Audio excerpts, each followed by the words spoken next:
Om Jnanatimirandhasya Jnananjana Shalakaya Chakshurin Militam Yena Tasmai Shri Gurave Namaha. As with this morning, it's probably most of the things that I'll say you've heard before, but it's no harm to discuss that which we have heard before about Srila Prabhupada, because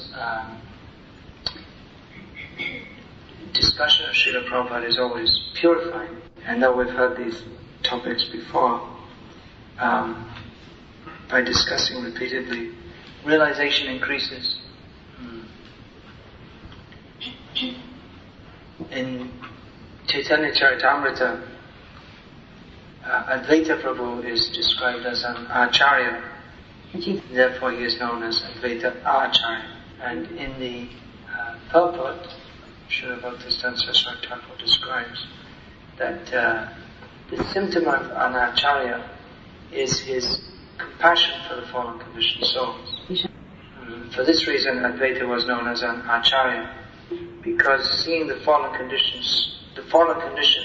of the souls in Kali Yuga, he wanted to call Krishna to this world to deliver them. So an Acharya must have many qualities. He is expected to be learned, self-controlled, austere. Of course, to be a true Acharya must be a Vaishnava, must have pure devotion for Krishna. And then all other qualities of Vaishnava are expected to decorate his character, such as patience, tolerance, and so on. However, the distinguishing feature of a great Acharya is above and beyond all these qualities to have compassion for the fallen conditioned souls. There are many Vaishnavas who are very pure in their habits, attached to the holy names, learned, austere, and so on. But that quality of compassion is especially pleasing to Krishna and sets the great Acharyas apart from even other great devotees.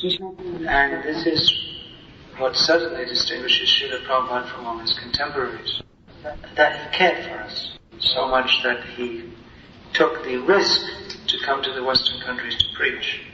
Risk means, even physically it was a risk. Prabhupada was warned by his contemporaries, don't go to the West, you're an old man, you may die outside Vrindavan. At this age, to go traveling like this is not recommended. And Prabhupada didn't expect to get the ingredients for the diet that he required when he was in America. He brought a bag of some kind of cereal and he thought, if necessary, he'll eat that as long as it lasts, and otherwise he'll just eat potatoes. Srila Prabhupada was pleasantly surprised to find that New York was so cosmopolitan, even at that time, that he could get all the ingredients required for his typically Indian diet.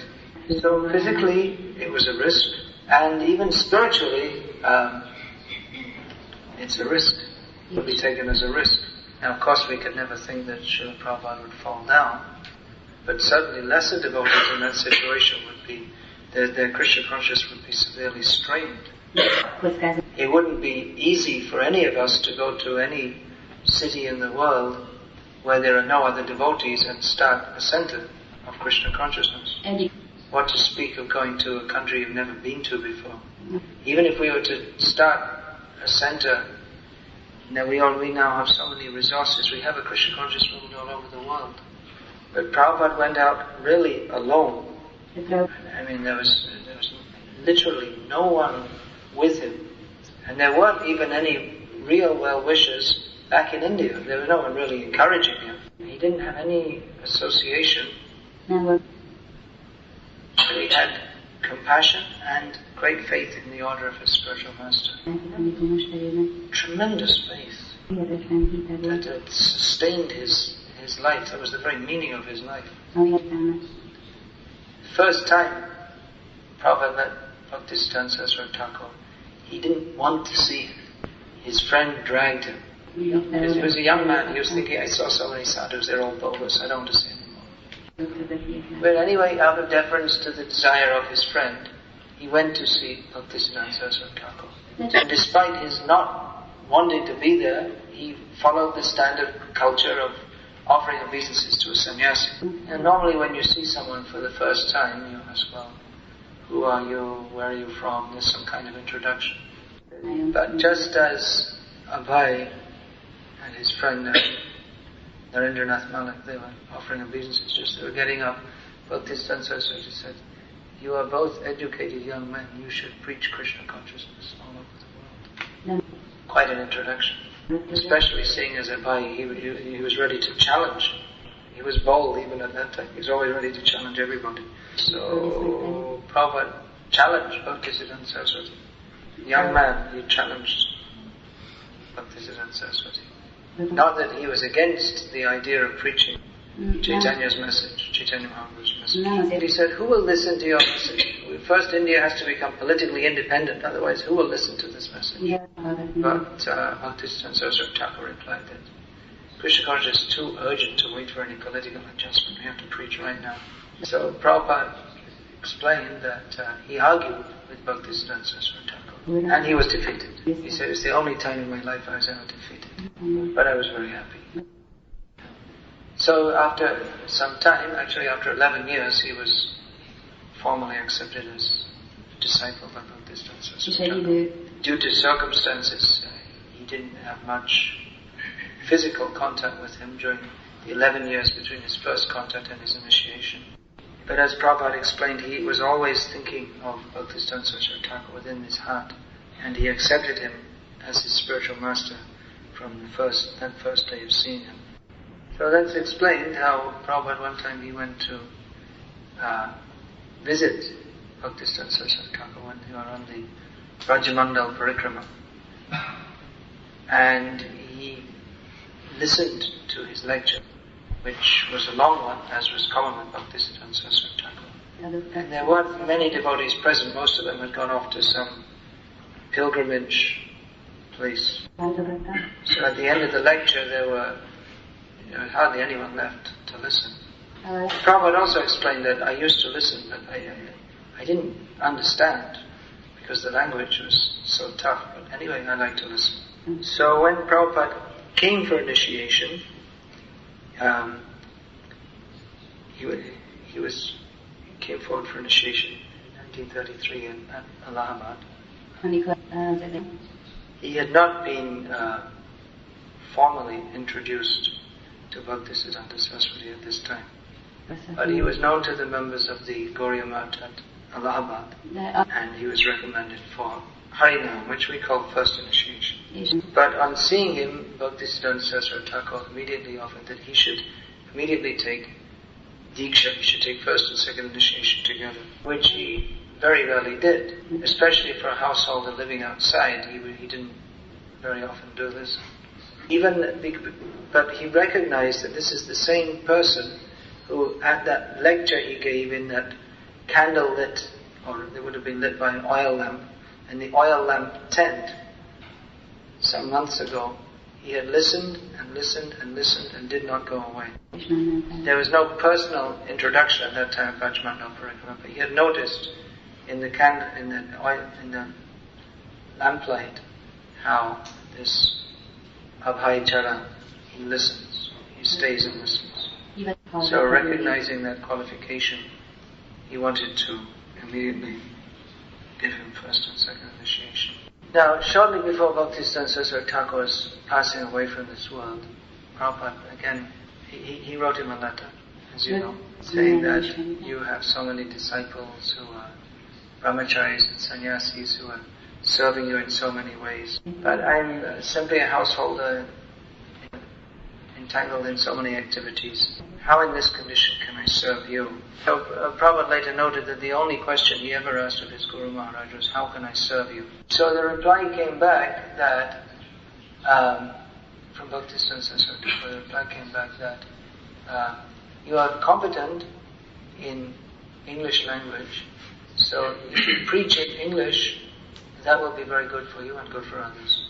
And Prabhupada recognized that as the same instruction he had received at the first time he met Bhaktisiddhanta Saraswati Thakur. It was the first and last instructions he got from him, and maybe the only ones also. So Prabhupada fixed that order in his heart. He took it very seriously. And he had great faith that by the orders of, following the order of the spiritual master, everything will be successful.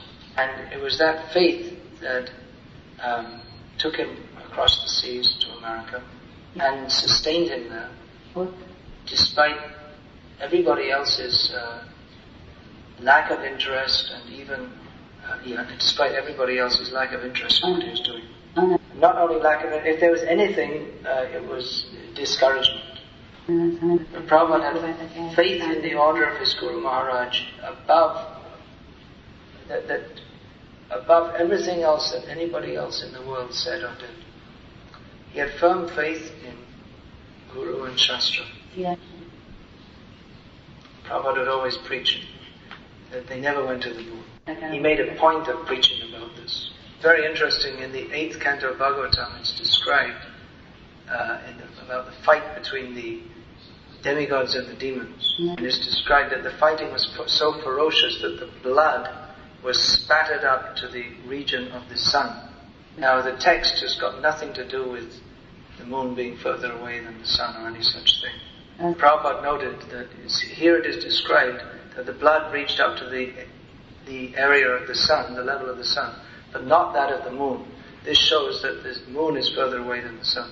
Prabhupada was so much convinced about this that it wasn't something that he said, well, it's in Shastra, let's just write a little note here and hope everyone forgets it. But he took every opportunity to preach it, even in the face of all disbelief. He told the members of the Bhaktivedanta Institute that they should hold conferences and preach all over the world, emphasizing 2 points. 1, that the moon is further away than the sun. And 2, that the chicken is a better scientist than you. Because you are simply talking about producing life, but the chicken lays an egg and produces life. So he's a better scientist than you. So this, Prabhupada had complete faith that by following Guru and Shastra, everything will be perfect. And he didn't care what even his own godbrother said if it wasn't in line with Guru and Shastra. He didn't care what all the rest of the world said. On that moon point, there's another interesting exchange. There's the so-called first landing of man on the moon was in 1969. So in 1968, all of America was in euphoria about soon we are going to send a man to the moon and it's going to be an American. So it was a hot topic of discussion, Americans. This is the summit of evolution. Man descended from a monkey and then became Homo sapiens. And then there's American Homo sapiens, which is more developed than others. And this is the proof that Homo sapiens Americanus is about to go to the moon. So one interviewer in 1968 asked Prabhupada, well, what do you think about the going to the moon? Prabhupada said, it's all bogus. You cannot go to the moon. So of course the journalist was shocked. He was completely convinced that they were going to go to the moon. And maybe he thought Prabhupada was some kind of eccentric Indian old man or something like this. So he asked Prabhupada, he said, well, what if they do go to the moon? What if we go to the moon? We are going to go to the moon, but let's put it theoretically to the Swami. What if we go to the moon? He said, won't that affect the faith of your disciples? That now you're telling that they can't go to the moon, but when we do go to the moon, surely that will affect the faith of your disciples. You've got to watch what you're saying. And the Prabhupada said, no, it won't affect the faith of my disciples because you can't go, you're not going to go. So I went back and forward like this, and the reporter said, well, what if they do go? He said, well, you're not going to go. And when they were going to the moon, it was shown on TV, and Prabhupada was sitting and watching and laughing. It's all a hoax. And apparently so I'm told, there's a big thing on the internet now that so many NASA scientists, ex-NASA scientists are coming out and revealing it was all a hoax. Well, anyway, whether the NASA scientists say it or not, it was all a hoax. Prabhupada, he wouldn't have emphasized this so strongly if he wasn't completely convinced, and he was completely convinced on the basis of Shastra. So this firm faith, Prabhupada had this firm faith in the order of Guru. Yeah, the order of Guru means that is the desire of Krishna. And though it may seem to be materially impossible to fulfill, it is possible by the grace of Krishna. Because Krishna can do anything. And especially if he wants something, then definitely it will happen. So Prabhupada had faith that preaching in the Western countries is possible, although it seems impossible. But Krishna does so many impossible things. He swallows forest fires, and goes off through the coverings of the universe to see Mahavishnu, makes this. When the sun goes down, he brings it up again in the battle when Jayadratha was killed. So if Krishna wants, preaching can also, Western people can also become Vaishnavas. However, it doesn't just happen by pressing some cosmic button. So many wonderful things Krishna does through his devotees. But he does wonderful things through his most wonderful and surrendered devotees. There were many monkeys who were sent out to try and find Sita. And they were all devotees of Lord Ram. At least they all became in due course of time. But only one of them found Sita, that was Hanuman. That mercy was to do that, the mercy to do that service was granted to him. There were many warriors on the side of the Pandavas, but it was to Arjuna that Krishna said, Nimittamatram bhavasabhyasachin, you be the instrument for me to win this battle. Great mercy fell to these great devotees because they were great devotees. So the mercy of preaching Krishna consciousness all over the world went to Srila Prabhupada. Why so, he explained himself. Prabhupada said that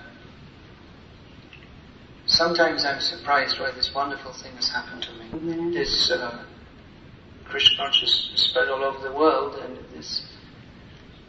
I've been instrumental in this, Prabhupada was indicating. So how has this happened to me? I have so many God brothers who are in so many ways qualified as much or more than me, Prabhupada was saying. Many of them are very learned, very austere, had so much association with Guru Maharaj. So, when I examined, Prabhupada said, how this has happened to me and not to others, he said that I find there is one specific qualification. He said that only I had full faith in the orders of my Guru Maharaj. Prabhupada had full faith that the holy name can purify. Even when Prabhupada came back to India with his first Western disciples, when he first came with his Western disciples, even at that time and for many years afterwards, most of his godbrothers didn't accept that Prabhupada's disciples were actually Vaishnavas. They would find out so many faults. And actually, it could be said that especially the first batch of Prabhupada disciples, in many ways it could be said they had many faults. I mean, for many years, it could be said that Prabhupada's disciples were a pretty boisterous lot. You know what that means, boisterous? It means highly spirited to the point of being almost uncontrolled. A little wild, little or more so wild, and not very cultured. And coming to India, where people at that time especially had, they were very stringent about following so many different rules of sadhachara, proper behavior. So Prabhupada's disciples were a little raw and rough, it could be said. And at that time, they didn't have very deep knowledge of Shastra by any means. I mean, Prabhupada, you hear those first lectures in New York, I mean, he was just making his point. Each point he would make with great labor. He would do month after month, he would be preaching what we would call very basic topics of Krishna consciousness. Now, when someone joins the Krishna conscious movement, they find so many devotees who are very learned in philosophy, and they can explain it. And the whole atmosphere of having so many devotees who are convinced about this philosophy helps others to easily pick it up. But in the beginning, there was only Prabhupada who understood at all what he was talking about, and he had to personally teach all those who came to him all the points of Vaishnava philosophy. As Prabhupada said, we have to spend gallons of blood to make one person a devotee. So Prabhupada put a lot of time and energy into training his early disciples. But even then, when they came to India, his disciples seemed rather raw and rough and uncultured compared to so many people who in India who had a lifetime of being brought up in that very deep culture. So mostly among his godbrothers in the beginning, they were very hesitant to accept Prabhupada's disciples as actually being Vaishnavas. And you see that they kind of put tilak on, but it wasn't really the proper design, and they kind of played the mridanga, but not really the proper beats. They chanted Hare Krishna, but didn't pronounce it properly. They didn't know much, could hardly quote any Sanskrit verses. And even those, for Indian people, the way the New American devotees were pronouncing, they could hardly have any idea that they were trying to say Sanskrit. So they thought that, maybe some kind of devotees, but they're not really devotees. They thought, it's something they've taken up, and they'll drop it after a few days. They've seen so many young Westerners coming to hippies, and their attempts at spiritual life, which mostly consisted of smoking a lot of ganja. So they thought, these followers of Bhaktivedanta Swami, they're just the same stock, they're not different, so why should we accept them as Vaishnavas? But Prabhupada didn't have any such misgivings. On the basis of Shastra, he accepted that yes, they are Vaishnavas, they are Brahmins. Shastra states that anyone from any background, if they chant the holy names, they're automatically purified.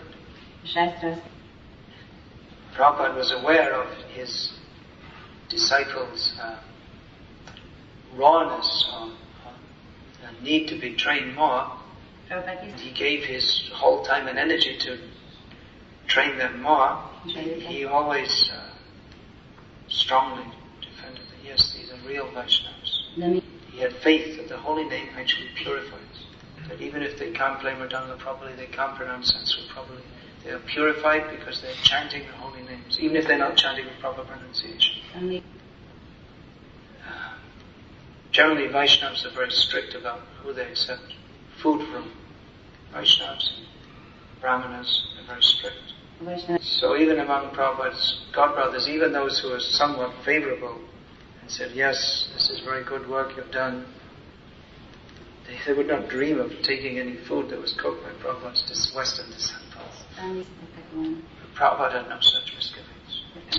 He accepted, yes, they're chanting, they're fully purified. This was Prabhupada's faith, and not only faith but compassion. How much compassion is required to risk your life and even risk your own spiritual life, that you may die outside Vrindavan, to risk all comfort. Prabhupada was respected in Vrindavan. He was going to America where no one respects anybody practically. So he took on all difficulties because he had the faith in the order of his Guru Maharaj and the strong sense of duty that I must attempt to fulfill the order of my Guru. That my Guru has ordered me to preach, therefore it is my duty to do so. I cannot avoid doing that. But he, over and above that, he had the compassion to really try to make people devotees.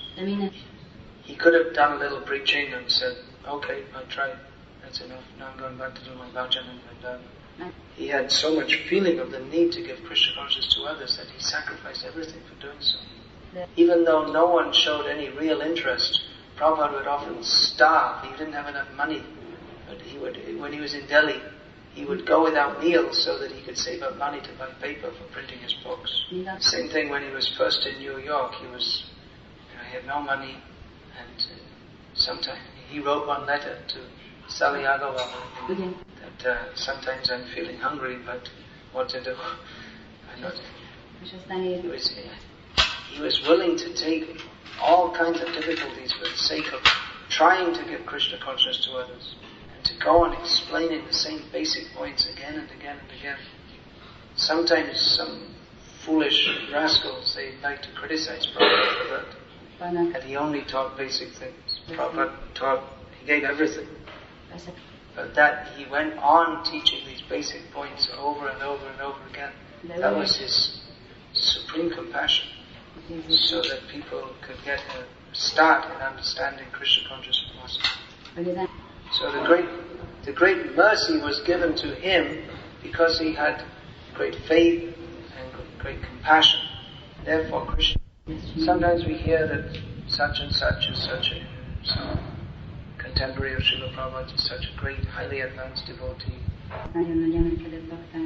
Because they're always speaking on Gopi Leelas. So that's nice, they're speaking on Gopi Leelas. Of course, speaking is one thing. But doing is something else. The gopis are famous as the topmost devotees of Krishna because they were willing to sacrifice everything for Krishna without any personal consideration. And even they're prepared to go to hell for Krishna. So Prabhupada didn't speak very much about the gopis, but he exemplified that mood of sacrificing everything for Krishna. No one else was even thinking of how to save all the conditioned souls. Mostly they were satisfied with having a few mats and doing some bhajan, kirtan, collecting some rice, cooking it. I've seen many mats in India where the basic activities are maybe have a little bhajan in the morning when they get up, go out and collect some bhoga, come back, cook it, offer it to the deity, take prasad, go to sleep, wake up and have another little bhajan, and then again cook, offer bhog to the deities, take prasad, and go to sleep. And that is the whole day. Spiritual life. Mostly centered around eating and sleeping. So, Prabhupada he had a different vision, that we have to save the conditioned souls by giving them knowledge of Krishna, giving them taste of Krishna consciousness. Prabhupada was prepared to give every drop of his blood for doing so. There's that other famous incident. Prabhupada had been sick for some time. He was traveling all over America, every place 2-3 days. Very strenuous schedule. And I can imagine that sometimes I'm traveling like that constantly, and after some time you just feel like really worn out. It's difficult. But Prabhupada was doing that at such an advanced age. So he was traveling around America and he was getting more and more sick actually. So when he came to New York, all the big leaders of the movement came and they were pressing Prabhupada that you have to stay here now and get healthy. Then you go out and preach. So Prabhupada, he didn't protest. He didn't say anything. He didn't protest anything they said. But the time was arriving for his scheduled departure. So he told the servants, okay, pack up. The devotee said, well, Prabhupada, you have to stay now, and we'll just stay a few days. Prabhupada just ignored them and told them, pack up, we're going now. They were going out. Prabhupada got in the lift in a big building in New York, got in the lift and was going down.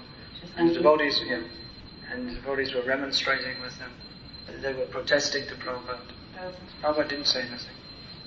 The lift came to the ground floor. Doors open. Prabhupada walked out. Devotees would still say to Prabhupada, Prabhupada, you're sick, you have to stay.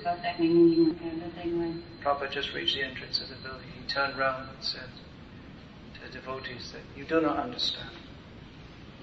He said, I'm praying to Krishna for the blessing to give my last drop of blood preaching for him. That if necessary, I will die fighting in the battlefield. I want to fight for Krishna like Arjuna did. Prabhupada walked out. So that mood, that tremendous compassion, spirit of service, this is Prabhupada's great qualification as an Acharya. He's trying to explain something about Prabhupada's qualification as an Acharya. To help us to appreciate something. Although to fully appreciate and to fully explain is not possible. Anyway, I must say I'm